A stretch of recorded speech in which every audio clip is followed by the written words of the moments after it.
네, 세계 증권 시장이 전반적으로 어려웠습니다. 우리나라뿐만이 아니고요. 자세히 차트를 통해 가지고 그림을 통해 가지고 여러분께 설명을 드리도록 하겠습니다. 세계 25개 나라 22개 지수를 여러분께 보여드리겠는데요. 빨갛게 되어 있는 부분이 좀 유별나게 많이 떨어진 나라다 그렇게 볼 수 있겠는데 독일과 일본과 미국이 포함되어 있다는 것이 다소 의외다 그렇게 여러분들이 느끼실 것입니다. 선진국 경제가 강한 나라의 주가도 떨어졌다는 것을 여러분께 설명을 드리는 것이고요. 예, 설명을 드리는 것이고 미국의 경우 지난 12월 한 달 동안에 보면은 13% 정도 떨어진 것을 볼 수가 있습니다. 미국이 마지막 주까지 대단히 큰 폭으로 떨어졌었는데 크리스마스 이후에 급속하게 반등하면서 낙폭이 좀 줄어든 그런 모습을 보여주고 있습니다. 이렇게 하락한 요인은 경기 둔화 우려감이다 그렇게 볼 수 있겠는데요. 경기 둔화 우려감에 포함된 것이 중국과 미국 간의 무역 분쟁이 들어있을 것이고 미국이 금리를 올리면서 나타나는 경기 둔화 우려감 그리고 또 다른 하나가 트럼프 대통령의 여러 가지 정치적인 불협화음 이것이 정권시장에 큰 부담이 되었다 그렇게 이해를 하시면 될 것 같습니다. 우리나라의 주가 하락률도 큰 편이었는데요. 올해 16% 가까이 주가가 떨어진 것을 여러분 볼 수 있을 것입니다. 코스피가 16%, 코스닥도 16%. 종가 기준은 아니고요. 일주일 전의 기준인데 종가 기준으로도 거의 비슷한 정도로 떨어졌다. 그렇게 이해를 하시면 될 것 같습니다. 네, 지금 말씀해 주신 것처럼 특히 미증시가 이번 연말 급락하면서 우리 시장뿐만 아니라 전 세계 시장이 흔들리고 있는데요. 그럼 이 미증시에 대해서는 어떤 시각을 가지고 계시나요? 예, 미국 시장이 굉장히 건강한 시장인데 갑자기 떨어진 모양인데요. 그 배경이 궁금할 겁니다. 왜 이렇게 떨어졌을까 하는 것이고요. 앞으로 또 회복이 될 것인지 언제쯤 될 것인지 이런 문제에 대해서 함께 고민을 해보도록 하고요. 일단 현상부터 살펴보도록 하겠습니다. 미국 시장의 S&P 500 지수가 대표 지수인데요. 이 S&P 500 지수의 모양을 보고 있는데 지난 10월 이후에 갑자기 떨어진 것을 여러분 볼 수 있는데요. 10월 이후에 이렇게 갑자기 떨어졌었습니다. 그 전 10월 마지막 부분에는 사상 최고치를 경신을 했었거든요. 사상 최고치 경신 이후에 10월 한 달, 11월 한 달, 12월 한 달, 이 3개월 동안에 이렇게 급속하게 떨어진 것입니다. 이 하락폭이 워낙 커가지고 10월 한 달만, 12월 한 달만 보면은 10년 만에 최대로 떨어졌다. 그 변동폭은 대공황 이후에 최대 폭이다 이런 뉴스를 여러분 들으셨을 것인데 그 정도로 갑자기 떨어졌습니다. 배경은 제가 경기 둔화 우려감이다 그렇게 말씀을 드렸는데요. 금리도 올리고 금리도 올리고 그다음에 중국과의 무역 분쟁도 있고요. 그것 때문에 지반이 좀 약해져 있는 상태에서 트럼프 대통령의 일련의 그런 트위터를 통한 그런 행위들이 시장에 큰 부담으로 작용을 했고 시장이 갑자기 이렇게 망가졌다. 그렇게 여러분들이 이해하시면 될 것 같습니다. 조금 더 살펴보면은요, S&P 500 지수가 2,350 정도까지 대단히 큰 폭으로 떨어졌었는데요. 크리스마스 이브 때 더 큰 폭으로 떨어진 뒤에 반등하는 모양이 보일 건데요. 2번 정도 반등을 했습니다. 2번 정도 반등해가지고 현재 위치는 여기 어느 무렵 정도인데 대충의 위치가 2,480포인트 정도 됩니다. S&P 500 지수가요. 2,450포인트이고 고점에서의 위치가 2,950포인트 정도 됩니다. 이 정도 폭으로 고점에서 떨어진 것인데 이 폭이 단기간에 나타났으니까 시장이 충격을 받고 우리나라 시장에서도 영향이 있었다. 그렇게 말씀드리고 싶습니다. 네, 이렇게 시장이 심각한 충격을 받고 있는 상황인데요. 가장 궁금한 점은 미증시, 이 새해에는 반등에 성공할 수 있을까 이것인 것 같은데 어떻게 보시나요? 예, 미국 시장에 대해서 이렇게 갑자기 떨어지니까 월스트리트 쪽에서도 투자 전략가들이 이런저런 의견을 내놓고 있는데요. 다행스러운 것은 S&P 지수가 내년에는 오를 거니까 주식을 사라 그런 얘기를 했습니다. 그 논평이 있고 난 뒤에 미국의 3대 지수가 일제히 급등했는데요.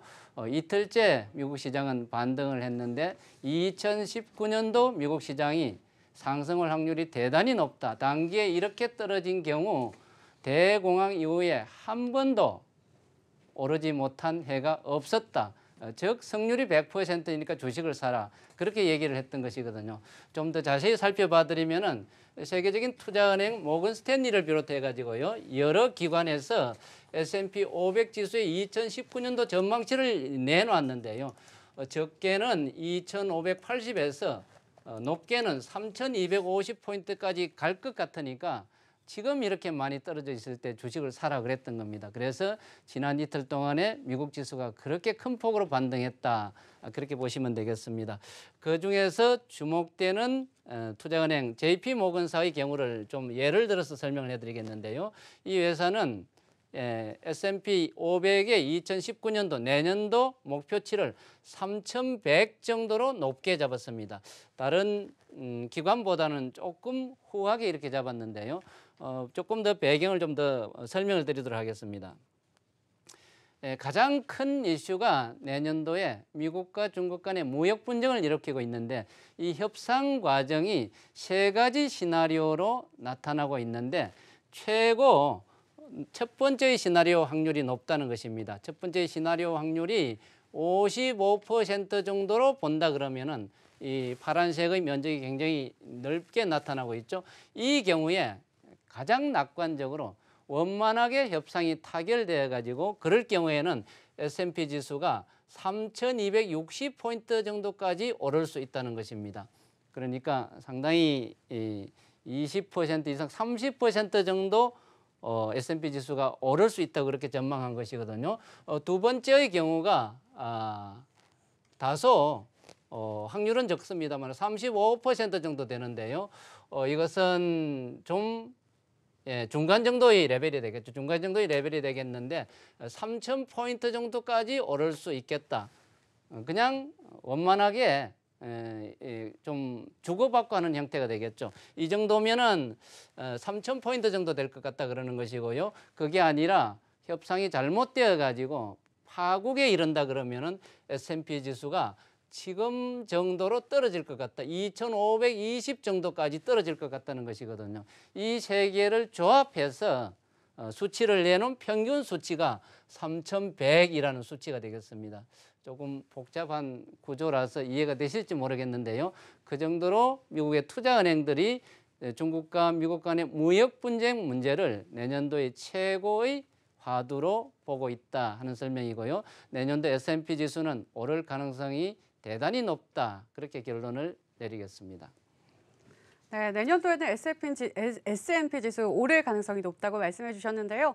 이번에는 유가 이야기를 하지 않을 수가 없겠죠. 유가도 정말 많이 하락했습니다. 주가와 함께 가히 요동치고 있다 이렇게 말할 수 있겠는데요. 주가와 유가의 상관관계는 어떻게 보시나요? 예, 주가와 유가. 최근에 여러분들이 그 관계를 충분히 이해하셨으리라 생각하는데요. 국제 유가가 큰 폭으로 떨어졌다 하는 것이고요. 그 다음에 S&P 주가도 큰 폭으로 떨어졌다 하는 것을 여러분 알고 계시리라 생각합니다. 아까 제가 S&P 지수가 10월 이후에 10월부터 갑자기 떨어졌다 하는 것이었는데요. S&P 지수가 10월부터 떨어졌다는 것. 유가를 한번 볼까요? 유가도 갑자기 떨어졌었는데요. 이 부분인데 이 부분도 역시 O라고 되어 있는 이 부분이 10월이거든요. 10월부터 유가도 갑자기 떨어졌습니다. 주가와 유가는 이와 같이 밀접한 상관관계가 있습니다. 왜일까요? 경기가 둔화되고 유동성이 위축된다 그러면은 상품 시장에서도 마찬가지 영향을 받게 되는 것입니다. 대표적인 상품 국제 유가도 그래서 떨어진다 그렇게 볼 수 있겠고요. 이것은 비정상적인 상태고 정상적인 상태일 때에는 주가와 유가가 꼭 같은 방향으로 간다 그렇게 볼 수는 없는 것입니다. 지금이 비정상적인 상황이니까 주가가 급속하게 떨어지면은 국제 유가도 급속하게 떨어지는 것이다 그렇게 볼 수 있겠고요. 반대로 S&P 주가가 갑자기 가파르게 회복되면은 국제 유가도 가파르게 회복되는 흐름이니까 관련주에 관심을 가지는 것도 좋으리라고 그렇게 생각합니다.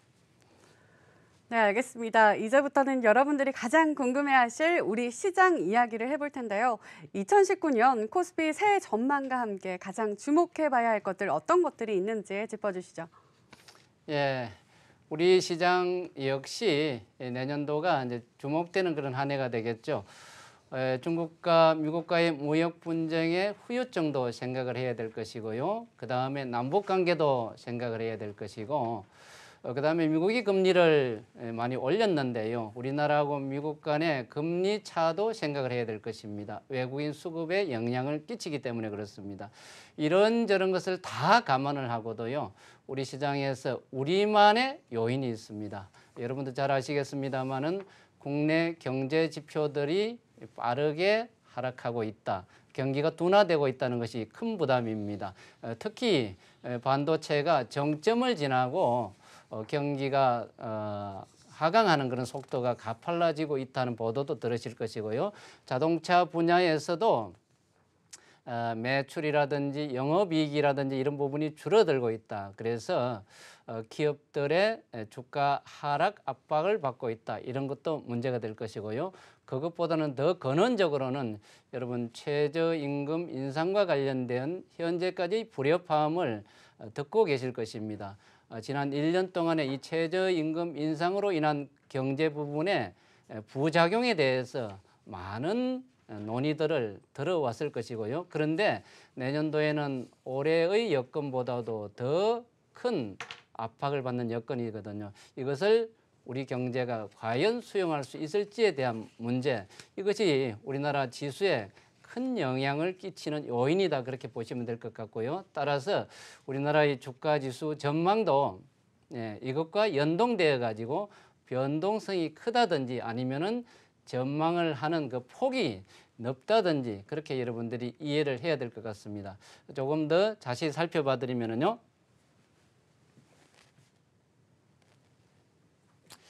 우리나라 이 코스피 지수 모양새인데요. 조금 검은 부분이라서 윤곽으로 여러분들이 좀 판단을 할 수밖에 없는 그런 상황인데요. 지난 10년 동안의 코스피 지수 동향이 되겠습니다. 그런데 횡으로 제가 이렇게 선을 이렇게 그어 놓은 것을 여러분이 보고 계실 것인데요. 이렇게 횡으로 선을 그어 놨고요. 이것은 아주 그 레고를 조합해 놓은 유형의 모양으로 지수가 움직인 그 행적을 설계해 놨다 그렇게 보시면 될 것입니다. 제일 좌측에 보일지 안 보일지 모르겠습니다만은 여기에 보면 원이 그려져 있는 부분이 이게 리만 사태 때 우리나라 코스피가 굉장히 큰 폭으로 떨어진 모양을 여러분께 설명을 드리고자 하는 것이고요. 그 중간에 미국의 신용위기 과정에서의 코스피 변동폭, 이 변동폭을 여기에 그려놓았습니다. 이때도 우리 코스피가 좀 어려웠었거든요. 그 뒤 10년이 지났는데요. 코스피는 지난해 비교적 큰 폭으로 오르고 난 뒤에 조정을 보이고 있는 것입니다. 이 조정의 배경은 미국 시장이 견조함에도 불구하고 우리가 좀 먼저 움직였는데요. 이것은 미국과 중국 간의 무역 분쟁의 결과가 우리나라를 비롯한 신흥국에 부담이 된다 하는 것도 있었고요. 두 번째로는 올해 중반부터 우리나라의 경기가 조금씩 둔화되는 과정을 시장에서 감지했다 그런 부분도 있고요. 그다음에 외국인 투자가들의 수급 문제도 있었고 여러 문제로 인해 가지고 우리 코스피는 올해 1월 이후에 계속 이렇게 떨어지고 있었던 것입니다. 제가 이렇게 원으로 그려놨는데요. 이 폭을 한번 보시고요. 원래 정상적인 폭은 이 한 개의 폭 정도면은 반등을 해야 되는데 이 한 개의 폭으로도 모자라 가지고 지금 더 떨어지고 있는 것입니다. 그 임계점이 2150포인트였는데요. 2150포인트는 장기간의 박스권의 상단을 뚫은 이 지점이기도 하고요. 그 다음에 아래 장기간의 박스권의 하단과 중간 부분과 그 위에 상단을 연결하는 부분이기도 하고요. 대단히 중요한 지점이기 때문에 제가 시황을 얘기할 때마다 2150이 대단히 중요한 지점입니다. 이 지점을 깨면은 곤란합니다. 이런 얘기를 많이 했던 것입니다. 그 아래로 떨어졌는데요. 이제 앞으로는 어떻게 될 것이냐 하는 것이 중요하게 될 것입니다.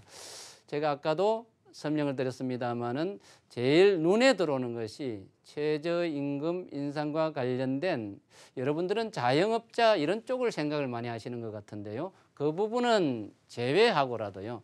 여러분 중소기업, 철강, 금속, 건설, 자동차 등등의 제조업 쪽의 중소기업들요. 매출 규모가 몇백억에서 몇십억 정도 되는 그 작은 규모, 중소형 규모의 이 산업체에서 이 최저임금과 관련된 이 부분을 견딜 수 있는지, 감당할 수 있는지, 이 부분이 대단히 중요하다고 그렇게 느껴지고 있고요. 이것이 2월 말 정도까지 시장에서 신호를 줘야 이 주가 전망을 얘기할 수 있다. 그렇게 여러분께 말씀을 드리고 싶습니다. 그래서 제가 노란색으로 표시를 해놨는데요. 이게 노란색으로 이렇게 표시를 해놨는데 이것이 이랬을 때 여기 정도까지는 기대를 할 수 있겠다는 것이고요. 그 다음 아래로 파란색으로 이렇게 별표를 표시를 해놨는데요. 이런 시나리오라면은 우리 코스피 지수가 현재를 유지하기도 쉽지 않다 하는 얘기를 좀 하고 싶은 것입니다. 조금 지저분하니까요. 싹 지우고 한번 볼까요? 지우는 부분이 있었는데. 예. 예, 이게 지워지네요. 예, 예.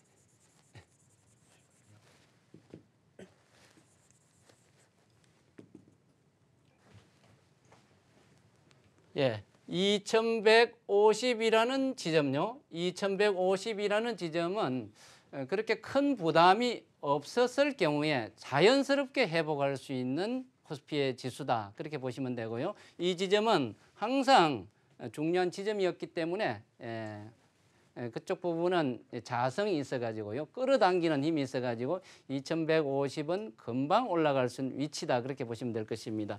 그 다음에 아까 여러분이 S&P 지수를 설명을 드리면서 중국과 미국 간의 무역 분쟁의 그 결과가 굉장히 낙관적으로 끝났다. 그러면은 S&P 지수가 3000 이상을 가는 시나리오 들으셨죠?